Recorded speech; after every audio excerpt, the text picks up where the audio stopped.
All right. Hi, Jim. We're just going to give a few minutes and let people get inside the room and settle in. As you can see, I put on a Christmas sweater today. Yeah, so mine's not quite as Christmassy, but oh, and I spilled water on myself too. So mine's not as Christmassy, but I told you earlier, like I could have put my Simpsons Christmas shirt on to match all my Simpsons stuff, but I chose not to today. I didn't even realize those images were Simpson images. I love it. I have a ton of signed Simpsons stuff. And Yeah. also, you know what that is, Stephanie? That is a What? signed Chevy Chase Marty Moose glass from Christmas Vacation. Oh, a classic. That's amazing. How did you get that? My VP sent it to me for Christmas. And this Wow. was my kids bought me. This is my family Simpsonized. I love it. That's fantastic. Well, hey, we need to have a little fun, right? And My wife especially in yells at this me all the remote time. She world. says, I can't believe you do podcasts and stuff from your home office because it looks like crap behind you. And I'm like, this No. is classic. And my kids also bought me this one while we're waiting for people to get in. Oh, I love you have your own bobblehead? My own bobblehead. That's amazing. I don't think I have enough cartoon stuff around actually. I My only kids got festive with the sweater. My kids take good care of me for Christmas. They always get me the coolest things. My daughter makes me personalize stuff. So this is my calendar. All you do is spend my money. She has a quote for each month, and Oh, it's that's I say amazing. throughout the year. So every That's month, very creative. there's a Jim Iyoob quote. One of my famous ones is hers, and then she also put her birthday is December 30th, and on December 30th, my calendar says, "Reminder: this is your favorite daughter's birthday." So you have no excuse, you can't forget. Can't forget. That's amazing. I know we're seeing a few more people join us, so why don't we get started? Um, Welcome, everyone. This is our last episode of 2023 of the Partner Knowledge Hour. I'm your host, Stephanie Gomez, and I'm the VP of Marketing here at Procedureflow. I'm really excited because today we're actually doing it live. This year, most of our sessions were pre-recorded. So apologize in advance if we talk with our hands or if we if we make mistakes, bear with us. We're only human, but I could not think of a better guest than Jim Iyoob for our live session. Jim is the Chief Customer Officer of Etech Global Services. So, Jim, thank you so much for joining us today. Stephanie, thank you so much. I'm so excited to talk about the year in review and hopefully be opening up some good questions to the audience and just have some learning and some fun before the holidays get going. Exactly, which is hard to believe that there's only, what, 2 weeks left in the year? Where has it gone? I think time just keeps getting faster and faster. Sure does. Well, Jim, just for our audience, as you get in and settle in, the chat is open. So as we go through it, feel free to drop any questions. Jim is an expert in the customer experience world. That's why he's our host. So feel free to drop any questions. We'll have a dedicated section for Q&A towards the end. So we'd love for you to interact with us. But Jim, why don't we get started? Tell us a little bit about yourself and your background. Sure. Thanks, Stephanie. So, as you said, my name is Jim Iyoob. I'm a Chief Customer Officer today. What a lot of people don't know about me is I started my career. I've been in the business for over 32 years. I've been with my boss for 32 years. I've only worked pretty much for two companies. Both he was at the helm of it. So I'm excited that when you find someone who is really a great leader, you got to stay with them. I've been with Etech for 24 years. Wow. Started my career back when they had green screens. So probably half the people don't know what that is, but that's how old I am. And I worked my way up to the ranks. So I come with experience, not only from a guy who read a book, I'll say, because I've Yeah. learned it, lived it, and I look at some of the things we'll talk about today, which is a lot of these techs that come out to help. Man, if we had this back in the day, our jobs would have been sweet. Yes. I totally agree, Jim. I started my career in the contact center. I used to be an agent in the late 90s, early 2000s, and that looked so different than it is today. I've been with Procedureflow for 2 years, so have been immersed in the contact center space. And has the world changed? I used to have a green screen. I worked for an insurance company, and so all the codes were in that black and green text. So it was definitely a different world and a different time. It's amazing. Yeah. Well, let's get started. There's been a lot of trends and topics that have dominated the headlines in the CX space, but I think the number one that I've seen across all the conferences that I've been in this year is generative AI and automation. Yep. Every company I think has released information about it. I think many of us are still trying to understand what it means and how it works in the contact center. One thing that I found really interesting that you said in another interview that you had was that integrating AI isn't about technology, but it's about enhancing the human element of customer service.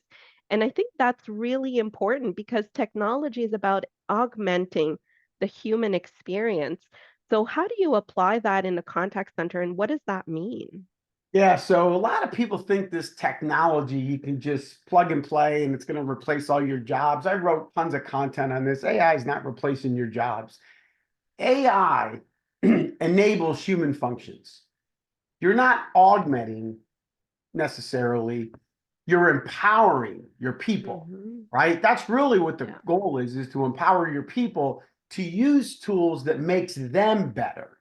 See, this human intelligence that I talk about so much, it's required.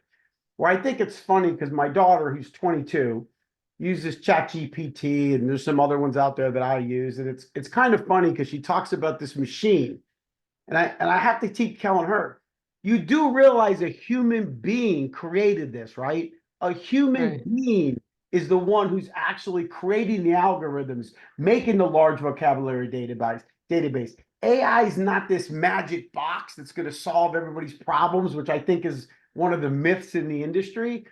Humans are still required to feed the machine learning to make sure Yeah. it learns. These generative AI solves problems. I will say that.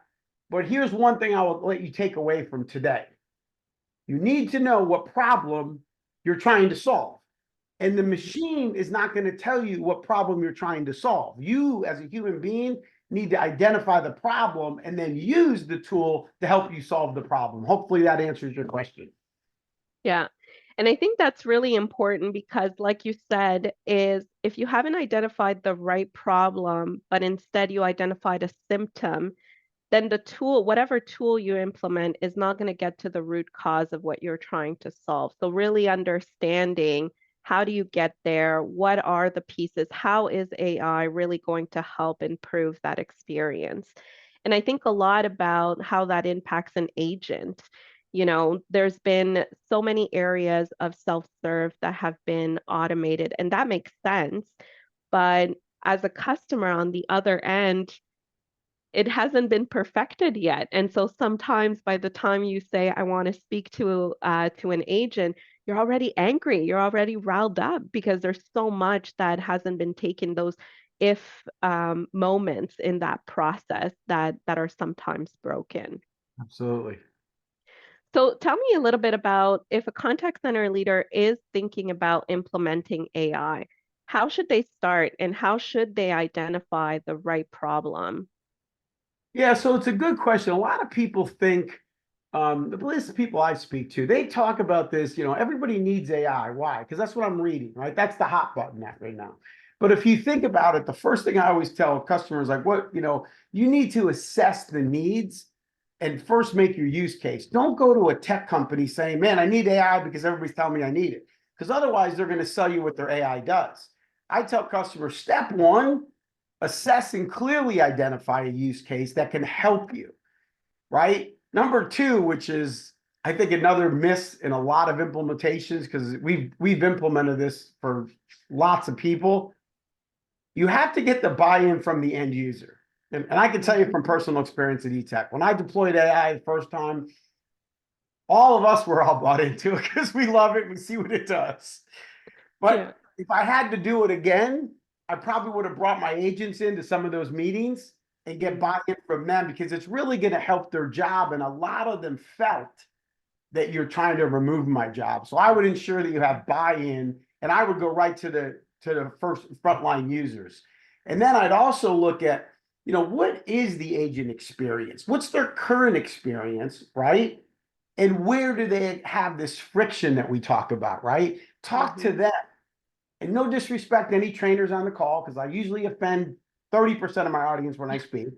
But I'm not going to count on training to tell me what the problems are. I'm going to go to the root person that is doing it every day. And I think Hmm. that's a miss a lot of times because you'll get marketing people telling you what to do. You'll get the tech guys telling you what to do. Why not talk to the person who's actually experiencing the friction and then find out what theirs is? Because then as a group, you can do it.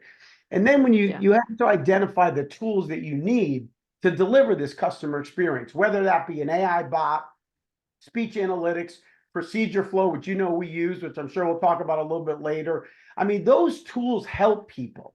I'm not trying to replace you. I'm trying to help you do your job better, less stress, at the same time delivering the experience to the customer because we know by anything you read, 87% of people will pay more money for a better customer experience.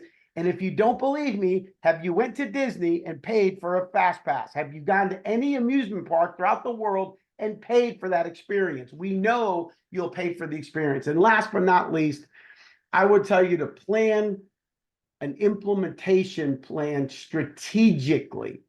And I Mm. say strategically because it's not just a Gantt chart that tells you here's my start date and end date.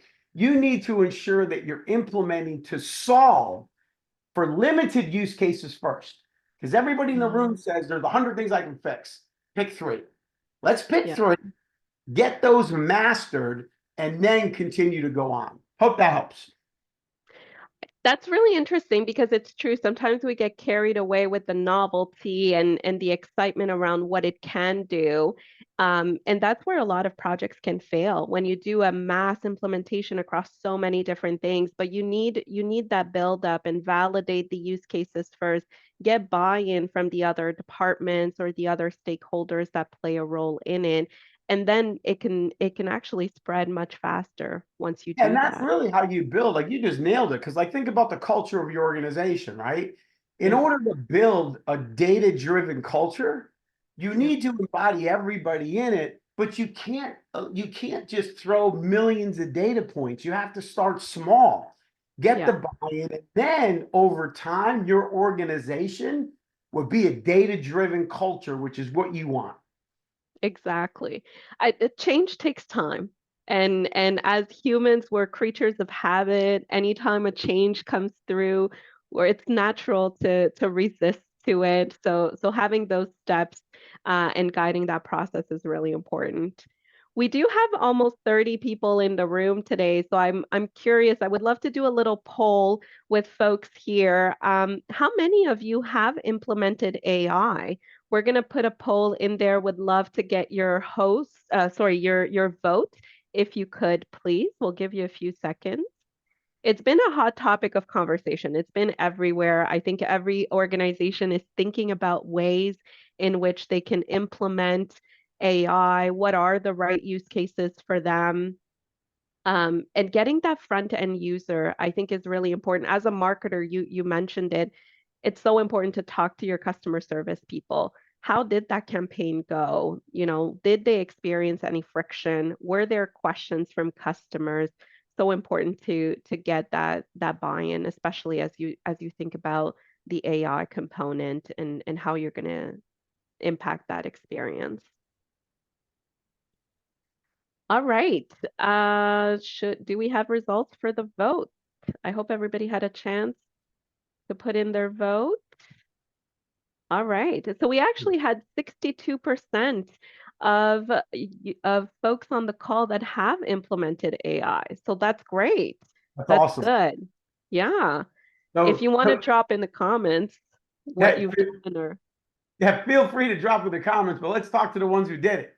So there's a yeah. reason you're listening to us. So 67% of you said you did implement it. You're probably not seeing what you thought you were going to see or what you thought you were sold from a tech company selling you the new bells and whistles. Hopefully we'll teach you at the end of the day a couple things you can go back and relook at. The ones who haven't implemented yet, there's nothing wrong with that. But remember what we're teaching you today. Start small, and we'll talk a little bit about it as we go through. But the ones who haven't implemented, this is gold for you because we have all implemented, right? And the 60% of us that have implemented, we've made mistakes.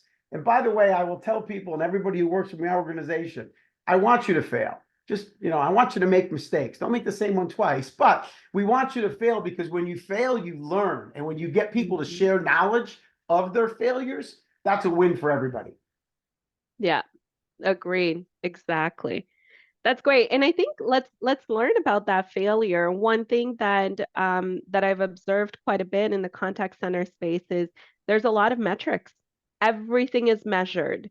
But one aspect that's often overlooked and could actually be a big differentiator to a brand and to a business is the quality. Um, so now, Jim, you have an interesting point of view there because you think quality is not a score, but it is a Behavior. behavior. So tell me about that. Yeah, so Matt Rocco is our president and CEO, and he's taught me, and he's been my mentor, like I said, for over 30 years. He taught me there is a scoreboard, but it's not the financials. If you take care of your people first, everything else will take care of itself. Quality should never be a score. Him and I published several books together, and that's my quote and his quote. Quality is a behavior. It's not a score. And when we remove scores from our scorecards and actually talked about behaviors, those behaviors aren't just feel good metrics, by the way. They actually correlate with the outcome of the interaction, which in turn impacts your bottom line. But we're focused on the behavior versus the bottom line, which will take care of itself. One of our customers, we actually were able to convert 2% more of their customers every month, which is millions of dollars. And Mm, all we did was focused on three behaviors that we knew, based on analyzing all the data, are the best things you should do. So again, forget about the financial part of it, right? And everybody has a P&L, but take care of your people, everything else will take care of itself. So doing those three behaviors. And when you're able to literally listen and analyze every interaction, it's a superpower. Like I've said this before, AI is no different than the old days. Remember, for those, and you remember this, so big data. That's all hmm it is. So we're sitting on the largest data set in the planet, and Yeah. we're not using it to our fullest advantage. You don't need to go out and do research and development, have people sit in boardrooms to talk about things. You have the data. Customers will tell you everything they like about you, your brand, your processes. And if you can harness that data by listening to every interaction, that's what's going to help your workforce get better because you know everything that they're frustrated about and you can make change. Hopefully that Yeah. answers that. Yeah. No, I think that's really important because I think on the flip side of it, as an agent, because you're measured on how long you're keeping a customer on the phone, you adopt, not the right behaviors. You're going to start to find shortcuts along the way because you want to make sure you're a top performer, your comp plans are based on your metrics. So it is a key component as well. I see we have a question, and I think it dovetails really well into this. So, Jim, what were the three key behaviors that drove your desired outcome? Great question. So this is a funny one because some of you are going to disagree with this concept, but I'm going to give you real data. Number one was asking for sale, which any salesperson knows you're supposed to do that. Okay. The other one was handling objections, right? Which again, you're supposed to do. And the third was creating urgency. And you might be laughing as these are table stakes. This client actually called me out on it when I told him the top three behaviors. He says, this is BS. And he used the real word. And he said, it's mandatory if you're on my program, you must ask for the sale on every call. I said, interesting, because your best vendor is at 40 or 59%, and your worst vendor is at 19%. Just by making them be aware that you're listening to every interaction, it's about $500,000 in revenue. The second one was create an urgency. And in case you don't know what create an urgency sounds like, that's like, yeah, listen, I got to talk to my wife. I got to talk to this one. I'm thinking about it. And basically, we know you have a 36% chance in closing the sale if you say, I understand you want to talk to your wife. I can't guarantee you the same price later. However, I will book it for you now, let's say, and you have 24-hour cancellation. That's what creating urgency is. And it's no different than when you're on a website, when you see 5 people are looking at this, 10 people are looking at this, 4 people just booked this trip. It's the same concept because it's human nature. And the third one was effective rebuttals. We already know what the top objections are. And because you're measuring the data, we were able to correlate these top objections from customers. And my best reps were using these rebuttals. And I can give you a percentage of the time it was successful, which is really the 3 that we did. Hopefully that answered your question, Michael. Great, thank you. And if anyone has any other questions, feel free to drop them in the chat. I think that's really good. When we talk about agent, behavior and empowerment, which we know is a key component of customer experience, it often starts with, do you have your processes properly documented? Are they easy to consume? Do your frontline employees have access to them, and can they follow them?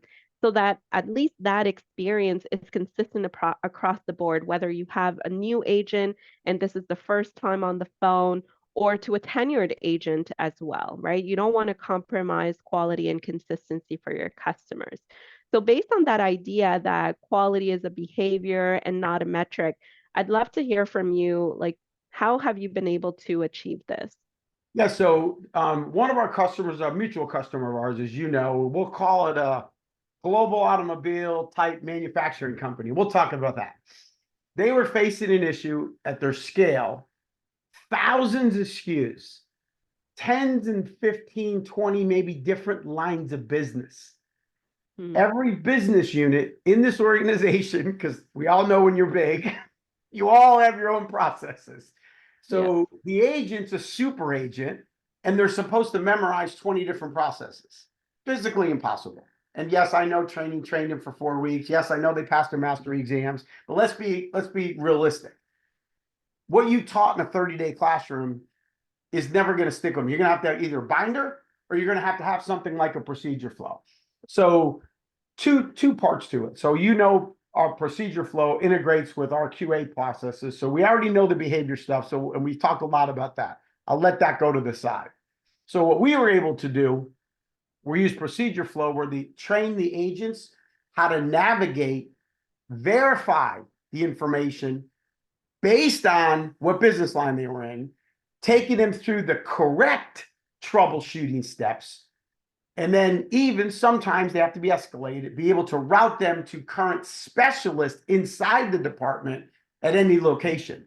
So see, Procedureflow and Etech combined helped us ensure that the agents are able to explore this, I don't know a better word, like labyrinth of data and processes in real time, and help the agent make the right decision on the call, which in turn reduced our customer effort drastically. And if you've never read any of my publications, customer effort is designed by how hard is it for me to do business with you. That's pretty much my definition of it. So it reduced that, and overall the other wins, like their NPS scores went up. I know our handle time went down, our average call after call time went down. So those bottom line things absolutely help. But more importantly, these agents stick. Etech's retention rate on this program is over 94%. That means they like their job. And by the way, we're talking call center agents here, right?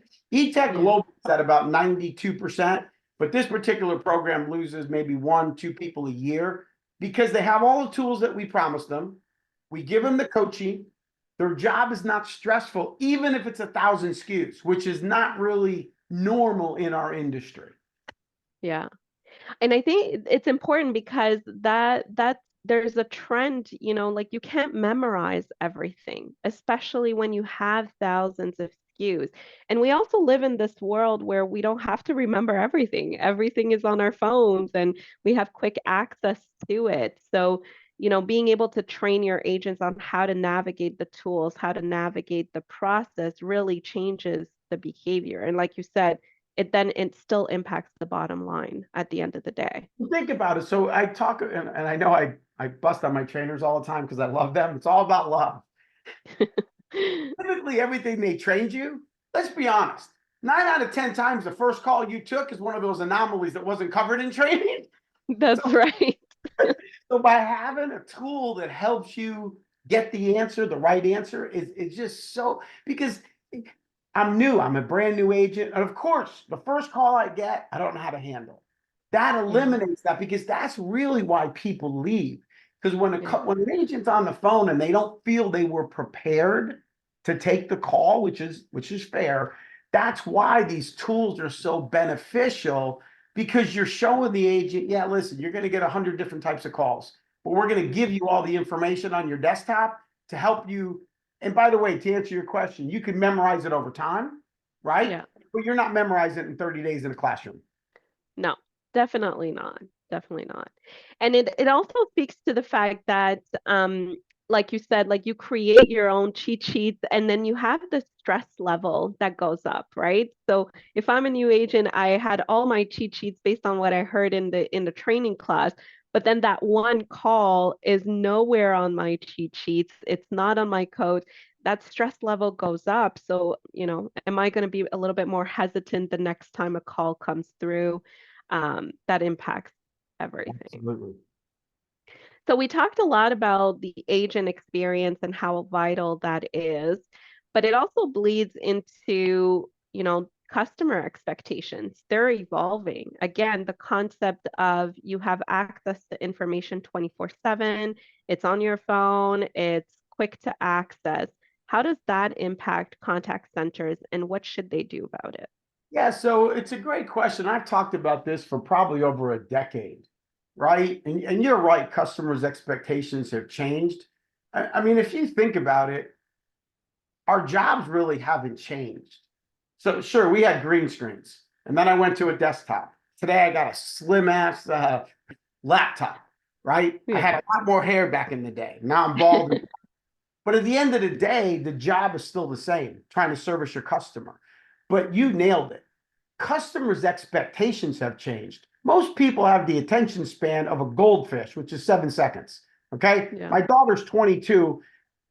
She's all on her phone. She doesn't pick up the phone to call anybody, right? Like Yeah. it's ridiculous. And that's her choice. Me, depending on where I'm going, that's what I want to do. So if you think about this struggling, because I don't think the leadership in all contact centers understand the advances that are Mhm. happening.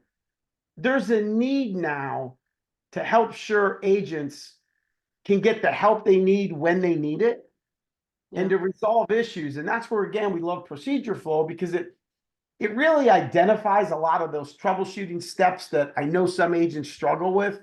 I mean, listen, let's be honest. If you call tech support today, and this hasn't changed in 40 years, first thing they tell you, did you reboot your computer? Same thing happens with your company. Okay. So, I Yeah. mean, those things haven't changed, but you've already done that. That's why I'm calling you. So, where we like to use like this procedure flow access that we have and what we use, it helps them go through an article on a knowledge base. Well, wait a minute, what are the symptoms? It's almost like a doctor, right? It's like WebMD on Yeah. steroids, right? So my agents are able to go in and look and actually find articles. Oh, wait a minute, I do have a case like that. And the key is when you could identify the customer need, the earlier you can do that, and I combine that with my QA data, and then you analyze, and then it allows you to mine data to make it what everybody's missing in the industry, in my opinion. I shouldn't say everybody, that's not fair. That's not a good word, according to my daughter.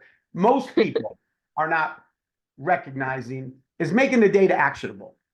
Who Mm, cares if you tell me 78% of my customers are frustrated? You know what? Good for you, because I could have got the same information from 3,600 call center agents. Tell me yeah. how to make it actionable and what can I do about it? That's what you need to do in today's world. And a lot of people are missing on it. And I did just publish a blog recently. You can find it on LinkedIn about why dashboards are terrible. Dashboards don't do anything. Dashboards are a waste of my time because Yeah. anybody can tell me the high level. Get me surgical, put me in as a doctor and show me surgically how to fix the problem because Yeah. that's what we're missing. Yeah. You touched on something really interesting, which is also the accuracy of your knowledge base, right? And um, we had a webinar earlier this year with, I know a mutual friend of ours, Mark Brody, which I Yeah. think he's in the room. Shout out, Hey, Mark. hey, Mark. But one of the things that Mark shared with us was that one of the top um, feedback from, hola, Mark. One of the top feedback from JD Power this year was customers perceive the knowledge of the agent as a priority. And the knowledge of the agent is tied to the knowledge of your organization, right? So how good is your knowledge? And again, to your point, if you have data, how actionable are you making that? And how are you changing the way that the agents, respond to certain situations? Absolutely. Because if you think about the knowledge we have, and that's the other one of my pet peeves in the industry, we have 5, 6, 7 different tech stacks we're going to get information. If you're actually smart, what we've done at Etech, and you know this, I have QEval, which is our quality management platform. Okay, and a lot of people look at it and will say, well, it's not as fancy. It doesn't have these dashboards. And in my opinion, and quote me if you want, dashboards suck. I just, it doesn't help me solve my problem. But we've integrated the Procedureflow into it. So my leadership can actually see the flows, the workflows, all the stuff. You have an API call to the knowledge base. So when the knowledge base is updated, Procedureflow is getting updated automatically. So is QEval. So are my AI speech engines. It's basically seamless. Now there's still human beings because I don't believe you should automate everything. So we're clear. You still have to have human beings spot checking to make sure it's right because not that this ever happened, but we have seen people misspell words in knowledge bases. We have seen them put wrong answers in knowledge bases. Again, goes back to the human nature part of it. So you have a person to modify and make sure that it's all correct. But that's another advantage of putting a single view, right? Yeah. The goal of your customer experiences should be, I shouldn't have to go to 17 different spreadsheets to find out what happened. I should be Hmm. able to look at my QA, my knowledge base. I should be able to look at, any of my processes, and I should have it all in one, not single view, but one platform that I can access without having to pull all that together. Yeah, exactly, exactly. The more that you can bring everything together and summarize it, the easier it is for the people that are consuming it as Yeah. well, And by right? the way, What am I looking at? I have a new article coming out next week that some of you in this room who I know personally should be reading. It's why black boxes don't work. So people talk about black box algorithms. I despise them. If you're going to tell me a sentiment, right, based on something you can't tell me how you figured out, I shouldn't be using. And that's Yeah. another one that I think the industry's got wrong because they say this is our proprietary algorithm, how we figured out there was frustration. Well, how'd you get Mm. there? It's proprietary. Screw that. I don't know how you build it. That's not going to tell me anything, but I'm posting that one next week. I had a blast with that one. Well, we'll have to stay tuned and read that on. That's a good one. I'll only offend Uh, 50% of the entire workforce. that's it. Well, you know what? It's important to have a point of view, and I think sometimes it's good to hear different perspectives as well, because it helps open your mind and think about how do you apply that into your own organization, the complexity of your business, which Well, which is remember, you key. got to think about it. Like some of these tech companies, man, they're much smarter than me. They're much more polished than me, right? I mean, I see these because remember, these guys are all trying to sell me. But like when I get into a room with a bunch of 6 people in suits and ties and they traveled out to visit us, and the guy, first thing he says to me is, congratulations. I did an analysis of all your agents and it was 93% CSAT. I'm like, you're out. And they're like, why? Because I gave you all performance, terrible agents. I gave you the bottom of the barrel. And you're telling me Mm, they're great. How'd you get there? Right? yeah. And that's the problem because people aren't open to what you say. They're not open to listen to other things. right? And that's the problem. And I'm not knocking tech companies because I use a lot of them, like yourselves included. But I like, when I met Mikey years ago, I mean, he was open, transparent, humble, open to listen to why and what I wanted to get accomplished versus telling me what your system could. And that's what our industry, I think, in my opinion, is missing, is that relationship, to have an open conversation about specific things that I'm having issues with, and how both companies can work together. And one of the Yeah. ones, as I've already explained, is my non-negotiable was it has to be able to integrate into my proprietary software. No problem. API calls. Got it. Let's go.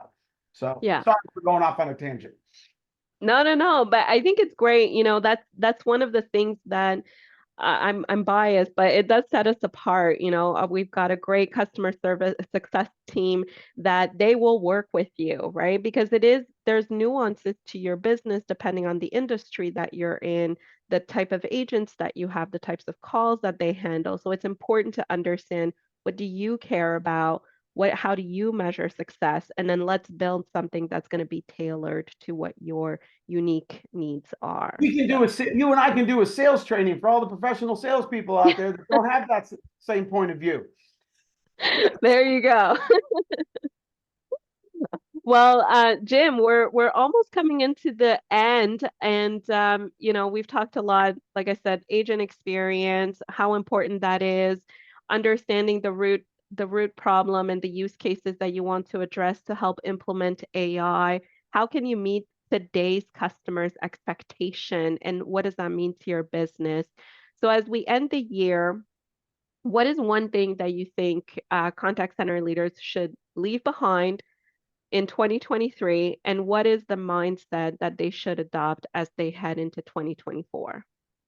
So that's a loaded question. I can go on for probably an hour just on this topic. So I would tell you this. If you're telling your employees that we're going to give you the tools to be successful, then act on it. So stop talking the game and start showing them you care about them as individuals, right? Because a lot of people say our agents get this, or and you really don't, right? You want to teach people, because I do believe in my heart, and there are some bad ones out there because we've all had those bad hires. I do believe in my heart, okay, that 95% of the people that come to work for us, or anybody, wants to do a good job. In Hmm. order for them to do a good job, you need to give them the tools to be successful, which is, again, the teaching and the processes and the things you can give them. You have to be somewhat fast. You have to be somewhat efficient. Tools will help you improve that, right? I think you have to look at getting away from the old Excel spreadsheets, getting away from listening to calls manually. I mean, and I could talk for 2 hours on that. If your conversation with your agent is starting with, I listened to a call, you should just quit right now, because that's not data. We talked about the big data. Listen to hundreds of calls, hundreds of thousands of calls, right? The most important takeaway, a couple takeaways I give you. Number one, Jim Iyoob did not wake up one day and become a master at what he is. Okay. Jim Iyoob learned this through his career by reading an article a day. I read an article a day. I publish a ton of content. Feel free to follow me on LinkedIn. I have a monthly newsletter. I read an article a day. All my teams, I encourage them to read an article a day. And the reason I do at least one is because you are going to get different insights from different people writing about the same topic, but it allows you to actually analyze and look at it. So I would get rid of the old school stuff and start thinking future, read an article a day. Um, the biggest the biggest benefit of building a culture around data is empirical for 2024. Hmm. The other one I see, break down those silos within the organizations. I'm talking from my heart, personal experiences. We all used to run in silos. Technology's making the decision here. I'm stuck with it. I have no decision making. Break down those silos, because the more you work together as one coefficient organization, the better the organization is gonna thrive. And when you're in silos, it hinders that information flow, right? Which really is where decisions are made. And unfortunately, like fortunately for me, our tech side of Etech will never go out and buy something and say, this is what I bought. They will come to Mhm. us and say, this is what I'm looking at. What do you think? And of course, my job is to rip it apart and say why it won't work. And then show them something better, right? Yeah. But one of the opportunities I think people need to change. Um, the old days are the old days. As we talk today, customers' expectations are changing. In a Yeah. global marketplace, I can buy Mhm. your product from anywhere, anytime, 24/7 across the globe, doesn't matter to me. So the only thing that differentiates you from any one of your hundreds or so competitors out there is how you treat me as a customer. And by the Mhm. way, the people that are treating your customers as customers are the most important part of your business. So I would be investing in them. Yeah, Hopefully that's that right. hopefully that gave you the Jim's 30,000 foot overview of 2023 and 2024. I love that, Jim. I love your passion for data, and I think it's so true that like we're seeing so much more, especially as we're getting into 2024. We're going to be inundated with data, with more AI tools that are coming in that can provide you really sophisticated reports and insights.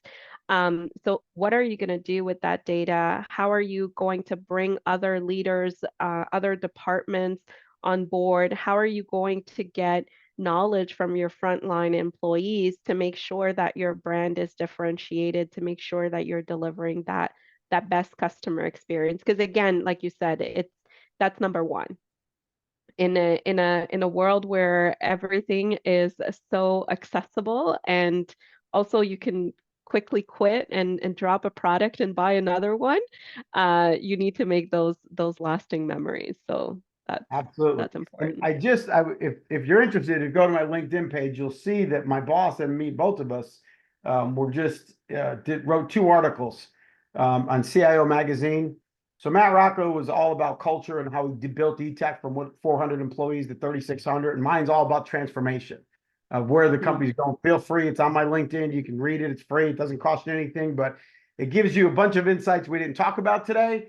But hopefully today's session gave some people some takeaways of what they're going to look for in 2024, especially when you're trying something new out. And by all means, if anybody wants any free advice, feel free to message me, hit me on LinkedIn or whatever you want to find me on. I'm pretty easy to find. But I really had a great time today, Stephanie. It was just awesome. I enjoy doing one where you and I teach people how to sell someday, like the proper way to sell, which is all about the relationships. And I look forward to our future together. Absolutely, Jim. Thank you so much.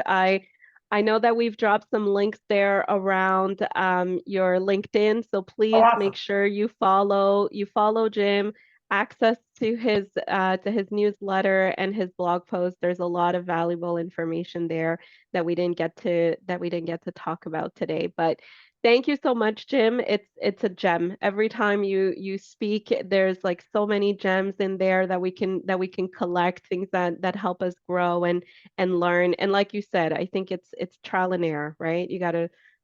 You learned a lot over your career, and it was by failing, learning, and then applying new tools. So Make that's sure you find the amazing. right boss that lets you fail though, because I've There heard you some go. horror stories. Luckily for mine, he lets me fail a lot. And he's okay with it, which is Okay, good. because I learn every time. I Of see that we course. have a question Sure. actually. Do you have any opinion or advice on how to convince someone to work with the data as opposed to relying on their so-called intuition and years of experience? That's a Yeah, great question. that's a great question, Donald. So I dealt with this personally at Etech because they're always talking to me about data. I'm listening to three calls, right? My opinion is this based on these three calls. So here's what I tell them. And of course, I am passionate, so I'm not, these people think that I'm upset. I'm really not. I'm passionate about what I do. And when I go with my passion, I say, let me get this straight. You're making all your decisions based on your gut or your biased information of three calls. What's Mm, bigger, one or 100? Okay. And I start there and dumb it down for them. And when I talk about that is, listen, you've listened to 3. My tools have listened to 1,000. You're telling me my data is wrong. I'm telling you on 1,000 calls, it's directional. Let's say I'm off by 10 percentage points. The data tells a story and the data is accurate. Human beings make mistakes. It's very subjective in a human being when they're analyzing data because it's subjective. Oh, that's just how Jim sounds. He sounds loud. He sounds obnoxious, but he's really not. The machine, by the way, because I vetted this, the machine says I sound pissed off, frustrated, aggravated every time I go through the machine. And that's the reason. So the problem is when you're trying to convince them to rely on data, you have to show them the data. Here's your analysis on 100 calls, let's say 100 interactions. Here's our analysis on 1,000. Let's look at the deltas and let's just all agree, even if the machine is off by 10 percentage points, which it's not. More data to analyze is better than less data.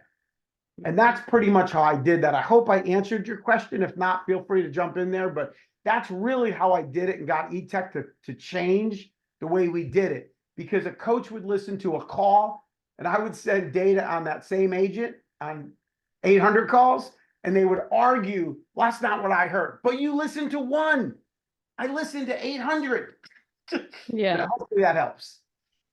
Yeah. No, that's great insight. There's also the concept of statistical significance, right? Like Yep. there's more to once you get that additional, then you can actually start to get trend lines around what you heard on the call and what it means. So To address your intuition of the years of experience, I've dealt with that my entire career. Okay. That's why I read an article a day. Because in 365 days, I'm going to be a master as well. So their intuition is not going to be any wits to my knowledge that I've learned in my year, then they could tell me what their intuition is.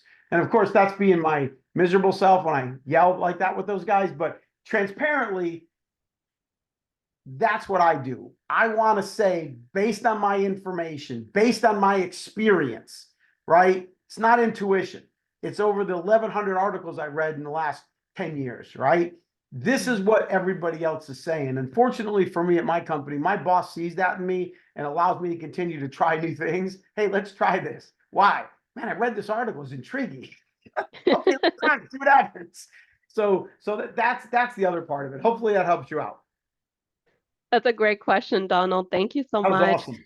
Yeah, I think that's really good. I'll give another minute in case there's anybody else that has any questions. We do have the time, so please don't hesitate. It's not often you get Jim here to give you undivided attention. Oh, I'm available for you guys anytime. You know that. I I love enjoy it. this. I actually enjoy educating. We also, as you know, at Etech we have a podcast channel. You Yeah. can find it on our website, but there's a wealth of information out there. None of them are selling anything, so everybody's clear. One of our missions is actually to empower and help others. Mark Brody, he's on there. He actually did one with our Dean of Leadership Development. We've done a bunch of them, but if you're young, if you're new, if you're just wanting to know, how do I get better? How do I learn? To your point, Donald, I would encourage you to go listen to some of the podcasts that we have out there. None of them are salesy. It's all education that help the future generation. Because by the way, like my boss and I say, I want to retire in 2 to 3 years. Only way that's happening is if I build my bench. Yeah. I'm trying to build a bench globally. I love it. We got another question from Michael. Jim, can you share more about how you automated updates to Procedureflow? Man, I wish, Michael, I could, but unfortunately, I surround myself with people smarter than me. I know it has something to do with an API call. I don't know how they do it, but I'm sure, Stephanie, you could take that as a takeaway and get it done. People much smarter than me do all that. I know how the tech works. I didn't program it, but I do know that it's API calls into Yeah. some knowledge base. We use knowledge bases that all have API calls, and I know our training department updates it, and somehow a job is sent out and then it gets updated. That's the process flow. I know how it works, but I really can't speak to it technically how it was done. Did that answer your question? Yeah, Michael, we'll definitely take that away. We can connect you to the right people to support you Oh, with look, that if you Maria's want to learn awesome. more. She put out the integration flow, so people There you can go. do it. Yeah, we do have integrations already available, but for sure. And there you go, Micah. Micah, Micah's on the phone. Thanks, Micah. thanks, Yes, Micah. he's the best person to talk to about that. I told you that Mike is the reason you guys got our business, by the way, because when I met him, God, it must have been 5, 6 years ago, I enjoyed talking to him, and he got what I got. And Yeah. rarely do you find someone in the industry that believes of the relationship first and Hmm. actually solving problems for both people at the same time. So that's really who was my first interaction with Procedureflow, and we've been with you guys for I think 5 years or so. I don't know. I'm getting old. Keep aging, but he is definitely a legend.